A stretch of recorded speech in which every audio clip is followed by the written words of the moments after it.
Hey, what's going on, everybody? Hey, in this video, I'm going to give you my 5 keys to getting the miles while you're out here on the road. Now, I'm not going to list these in any kind of order of importance. They're all kind of equally important. I'd say the only one that's more important than the rest of them would be the one I'm about to mention. The first one being in service. That, obviously, you can't get the miles if you're not in service. A lot of people kind of think that you don't have to be in service, you know. I mean, some people come out here on the road and they kind of think that they're in service because they're out here, but yet they tell dispatch they don't want to get called for this load, they don't want to get called for that load, don't call them until such and such. You're out of service. You're technically out of service. Just because you're in your van and on the road doesn't mean you're in service. So I'm saying be actually in service as much as you possibly can if you're wanting to get the most out of get the most miles throughout the year. Now, the second one is know your freight areas. If it's not a good freight area, you know you're going to have to relocate out of there. You don't want to sit there and try to bleed blood out of a turnip. So you're not going to want to sit in a bad freight area for a week to 10 days and then you're pissed off at dispatch wondering why you can't get a load. Well, it's because there is no freight there, and that's kind of something that you should have known before you even went there and should have anticipated this, and so on and so forth. If you're inexperienced, I understand. You'll learn over time, but once that experience comes, then you should know about relocating.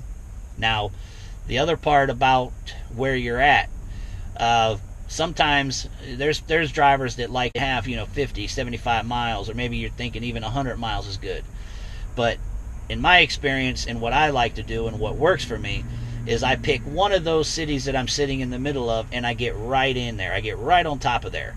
Now, I still stay within my little 150 mile radius for the most part of the other ones, so they're still in play, but those are going to be ones that if we get it, there's going to be time to go get it and all that good stuff. So I'm going to pick the one and hope that it works there. Now, I picked that one, whether it be because that's just where I do extremely well compared to the other ones, or maybe I just like the area.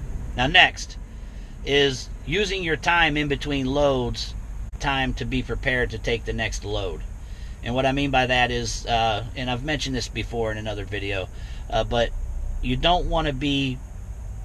can't be a tourist and treat this as a job and expect to make money out of it.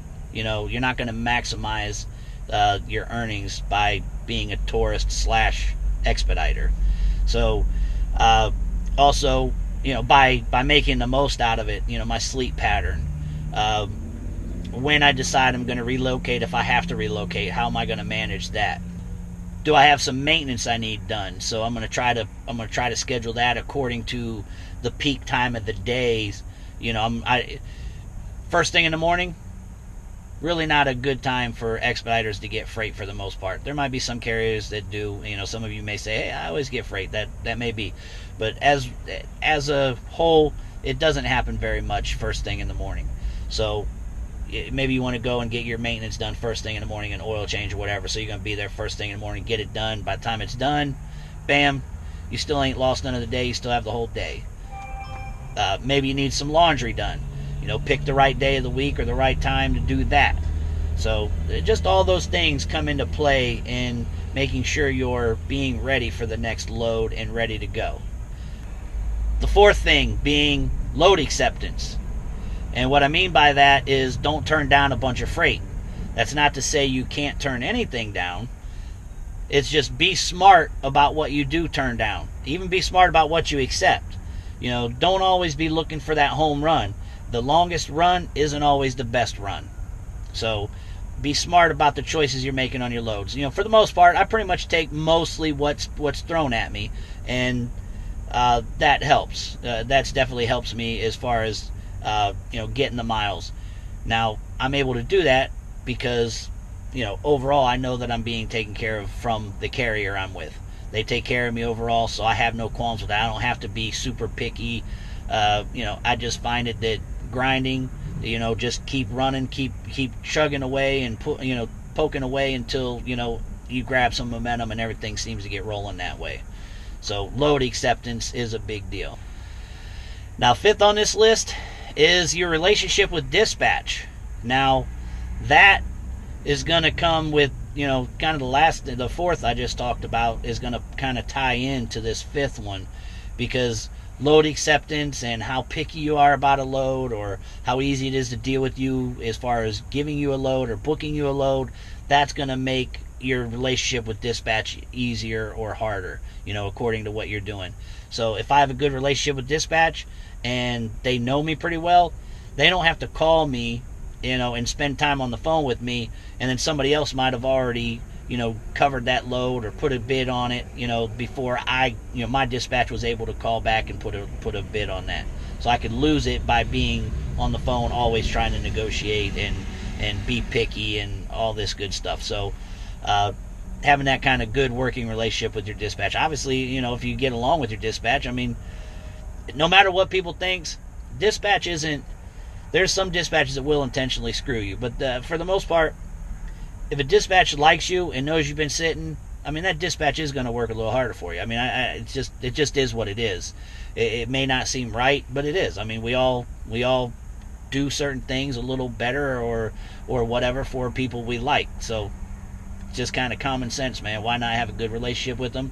Why not make everything as smooth and easy as possible? So there you have it, man. Those are my five tips or keys to getting the miles while you're out here on the road, man. I hope those help you out.